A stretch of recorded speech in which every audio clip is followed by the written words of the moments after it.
So it's not an appeal for what for anything.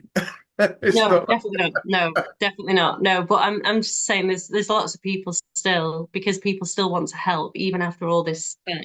It's, People. it's not an appeal for what for anything. Oh, yeah. Even after all this time, people still want to help. So they are still offering me things. So I'm not worried. I'm not worried about it at all. I think, there's still so much support coming to me, which is really, really lovely.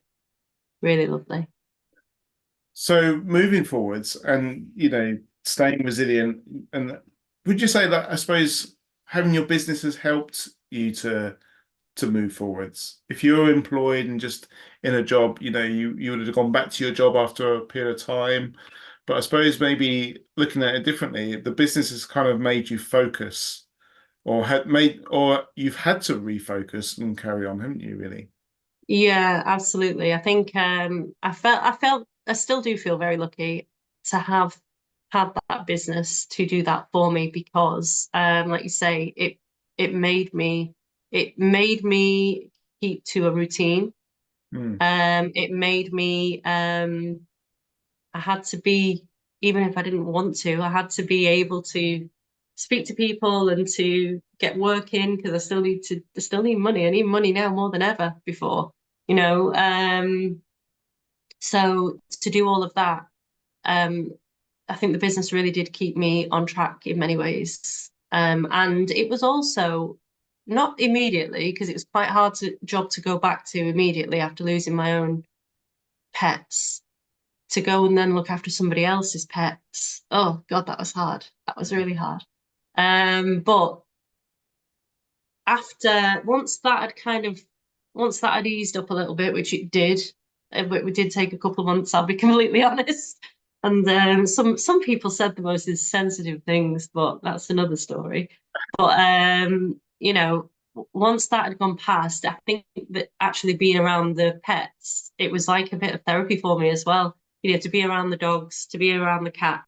I lost all my three dogs, two cats, a tortoise. And not only that, then we had chickens in the garden. They all had to go because we didn't have a house to keep chickens in anymore. So it literally life changed overnight. I went from having all these animals around me to having absolutely none. And the same for the kids. They've all grown up with pets. We've always lived in a house that's full of pets. So it was a big change for us all. So I think having the business to give me the stability, the routine, but also just to give me that time, that like pet therapy really, as well was a big help, definitely. Even so, like my daughter's been in once or twice, my son's been in a little bit, and they found it really helpful as well because it's allowed us to talk about our own pets, which we didn't do for quite a long time after the fire because it was just too upsetting for everybody.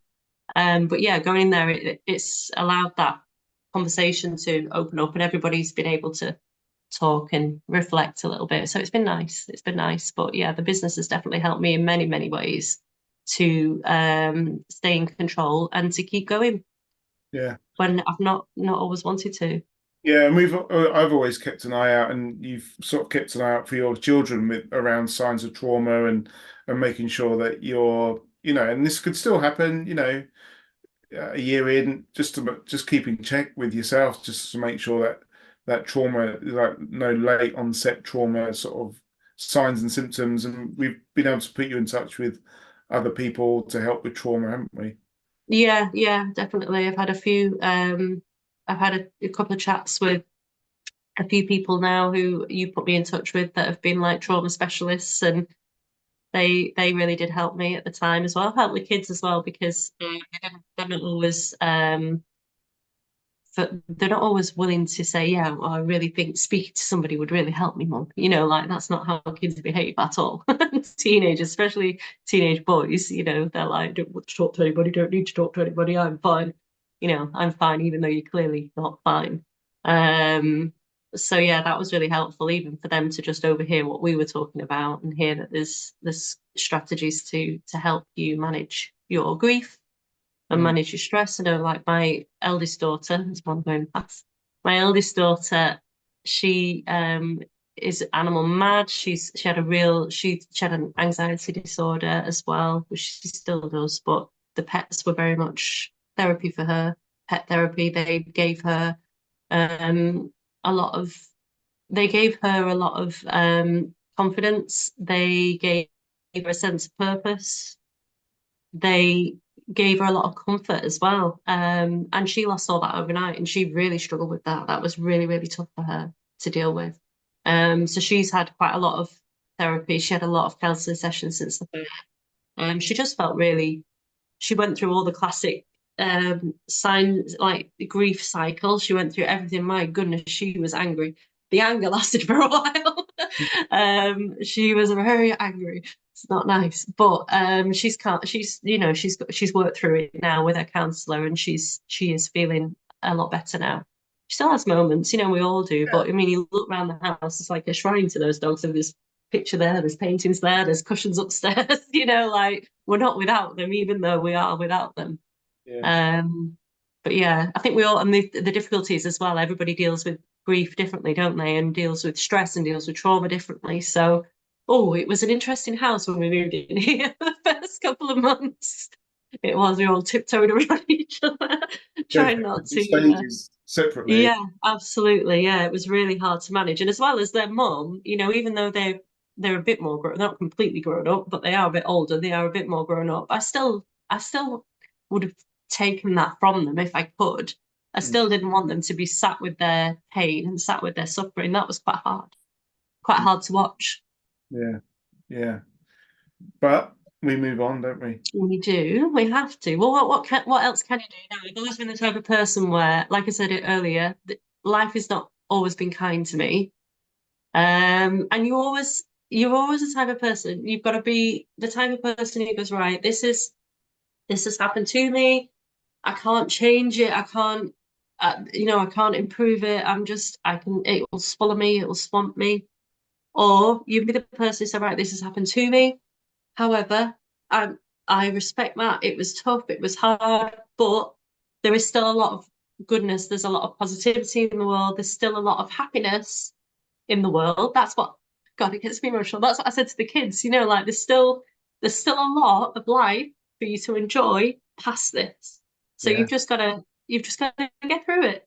And that's what we try to do. And I am not this emotional generally. I don't know why it's making me emotional talking to you It's hard, about isn't it? it. Bringing it all back up again.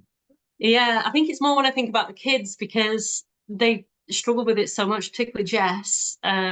So yeah, I think, to convince them that life goes on, that was quite tough, especially for Jess. But I've always believed that. I think life goes on. Life is what you make of it. My mum taught me that many, many years ago. She'll regularly deliver that lesson to me if ever I'm having a down day.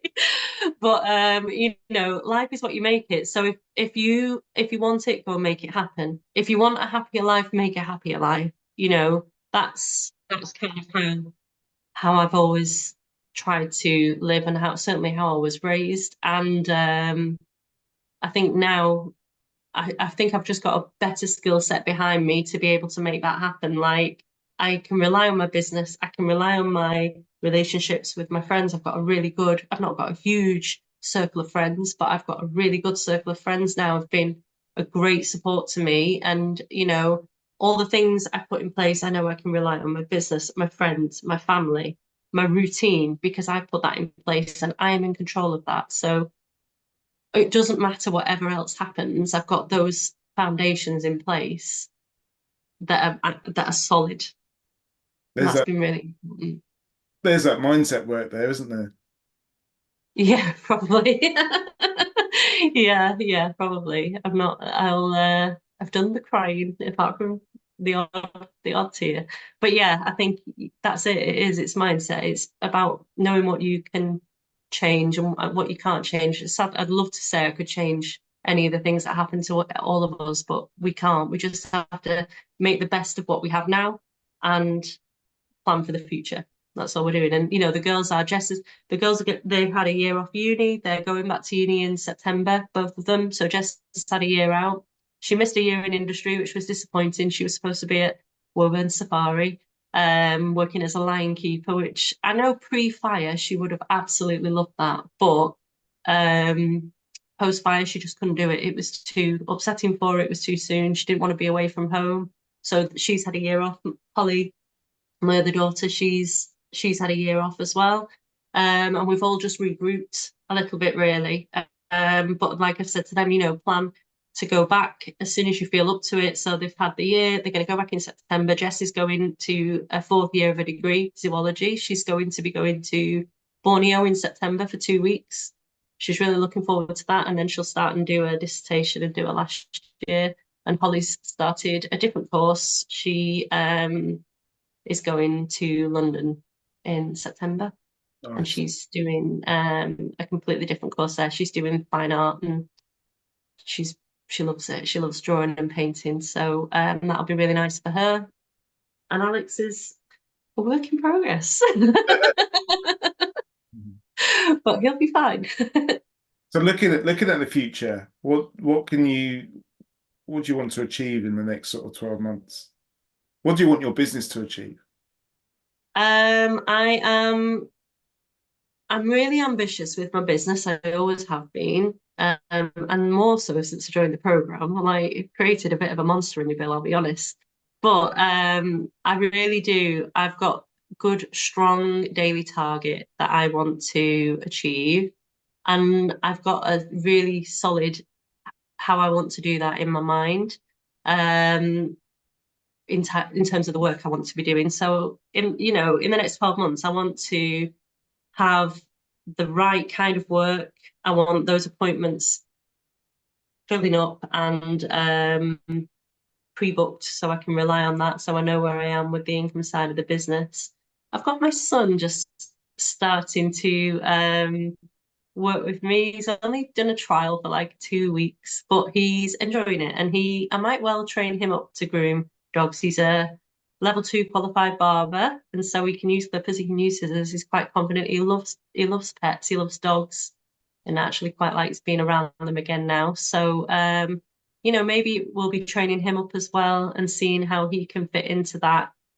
But I'm still pushing my financial targets. I do need to increase the profit in my business. So that's a task for this year.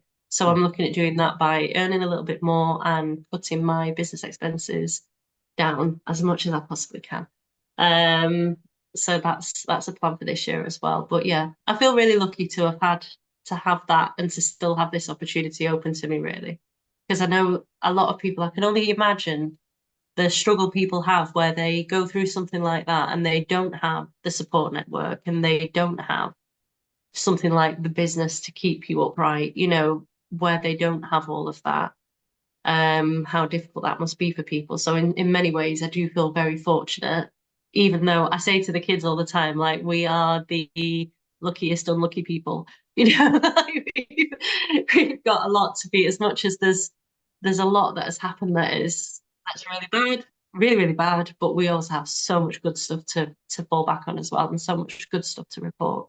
And to look forward to as well. Absolutely, yeah. My mum's taking me on holiday in a few weeks, so I've been on holiday with my mum for a long time. But mum's taking me on holiday. We're all just looking after each other a bit better. And I think there's a point when you go through something like that, people say to me all the time, "What do you need? What can I get? What do you need?" And I'd look around and think, God, I don't need anything. I've got my kids. We're alive. Like that. Mm. That is all we need. That's all Sometimes we we need something like that to happen to us to make us really appreciate what we've got. need. I mean, yeah, and then give you 6 months and you're all arguing over who's not done the dishes or but yeah, definitely. I think it resets what you prioritize, what you prioritize in life, most definitely. And that it definitely did that for me. I'm not the same person I was 6 months ago. Absolutely not.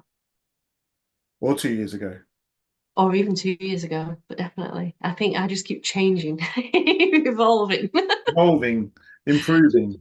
Keep evolving. I'm like Eda Mark 3. 3.0. Yeah. Excellent. But no, yeah, I think there's so much to still be thankful for. But I'm really thankful to everybody who has helped me. Everybody, even if the smallest thing, the smallest thing people have done for me. I don't think you can. I don't think you would realize what a difference even the smallest actions make in those circumstances. Yeah, yeah. It's an incredible story to listen to, and thank you for sharing the ups and downs, and thank you for telling us about what happened and updating us because we put the fundraiser into the group. We didn't say who it was at the time, but everyone gave generously, and this is one of the reasons why you came on, just to thank them as well. Yeah, definitely, definitely. A lovely bunch of people there are, and the world is full of lovely people. It is. Actually, it really is. It is. So we're gonna leave it there. We'll wrap it up. A massive thank you for coming on and being brave enough to tell everyone what happened and how you got through it. And hopefully you'll have inspired others to have a similar mindset and looking forward rather than looking backwards. Yeah, hopefully things are never as bad as they seem. That's it. There's always a way out. Definitely. Excellent. Well, thank you very much, and we'll catch up very soon. Thank you. Take care. Bye.